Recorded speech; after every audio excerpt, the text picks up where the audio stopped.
À peine le tumulte politique vénézuélien commence-t-il à se dissiper que l'attention de certains cercles stratégiques semble se déplacer presque mécaniquement vers l'Algérie. Dans certains milieux, les spéculations se multiplient.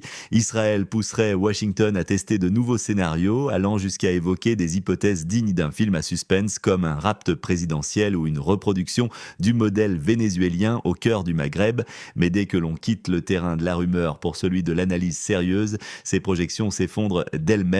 L'Algérie ne correspond ni au profil d'un État fragile, ni à celui d'un simple réservoir énergétique manipulable à distance. Elle constitue un ensemble institutionnel cohérent, solidement ancré, où chaque tentative de déstabilisation se transformerait en aventure périlleuse, autant sur le plan diplomatique que militaire. Contrairement au Venezuela, dont l'économie a été rendue vulnérable par une dépendance excessive et une exposition directe aux mécanismes de pression occidentaux, l'Algérie a bâti une architecture de souveraineté bien plus résiliente. Ce qui s'est joué à Caracas relevait d'une stratégie globale visant à transformer le pétrole en levier politique, à briser la cohésion de l'OPEP et à isoler les États récalcitrants face à l'ordre unipolaire.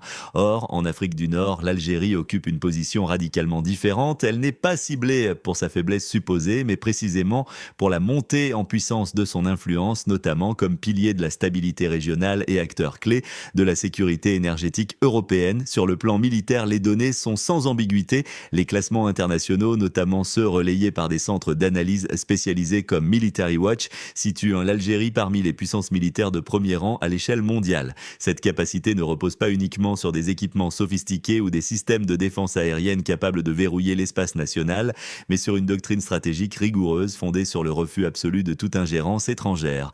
Les services de renseignement algériens, réputés pour leur efficacité, ont démontré à maintes reprises leur aptitude à neutraliser les menaces avant même l'idée d'affaiblir l'Algérie par l'arme énergétique se heurte à une réalité fondamentale. Le pays n'est pas un simple exportateur de pétrole exposé aux manipulations de marché. Il est aujourd'hui l'un des fournisseurs de gaz les plus fiables pour l'Europe, un rôle devenu central depuis le bouleversement provoqué par la guerre russo-ukrainienne. Toute perturbation majeure des flux énergétiques algériens entraînerait non seulement une crise nationale, mais une onde de choc directe sur les économies européennes déjà fragilisées. Cette interdépendance transforme la stabilité algérienne en ligne rouge pour plusieurs capitales occidentales. À cela s'ajoute une dynamique géopolitique nouvelle. Les coopérations stratégiques entre Alger, Moscou et Pékin ont atteint un niveau de coordination rarement observé auparavant. Dans ce contexte multipolaire en gestation, toute tentative de pression unilatérale se heurterait à un verrou diplomatique et militaire solide, rendant toute opération hostile extrêmement coûteuse. L'Algérie apparaît désormais comme un maillon essentiel du rééquilibrage de l'ordre international et non comme une cible isolée. Sur le terrain, l'environnement défensif algérien rend irréaliste toute opération dite chirurgicale. Les capacités de dissuasion, la maîtrise de l'espace aérien et l'ancrage de l'armée dans la conscience collective font de ce type de scénario une pure fiction. L'institution militaire algérienne n'est pas seulement une force armée, elle incarne une doctrine de résistance et de souveraineté forgée par l'histoire. Parallèlement, la diplomatie algérienne a démontré sa capacité à manœuvrer efficacement dans les instances internationales, notamment au Conseil de sécurité, en mobilisant des soutiens et en imposant une lecture équilibrée des crises. Les alliances énergétiques au sein de l'OPEP+, aux côtés de partenaires majeurs comme la Russie et l'Arabie Saoudite, visent précisément à neutraliser les outils de pression qui ont été utilisés ailleurs. Donc l'Algérie anticipe les batailles à venir, notamment celle de l'excédent énergétique, et avance méthodiquement vers la diversification économique et le renforcement de ses marges de manœuvre financières.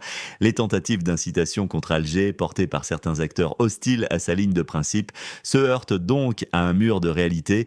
Force spéciale hautement qualifiée, protection rigoureuse des infrastructures stratégiques, croissance soutenue des capacités de production et réserves financières solides, autant d'éléments qui ont manqué cruellement au Venezuela au moment de sa crise. En définitive, les discours annonçant une répétitie qu'elles ne prennent forme.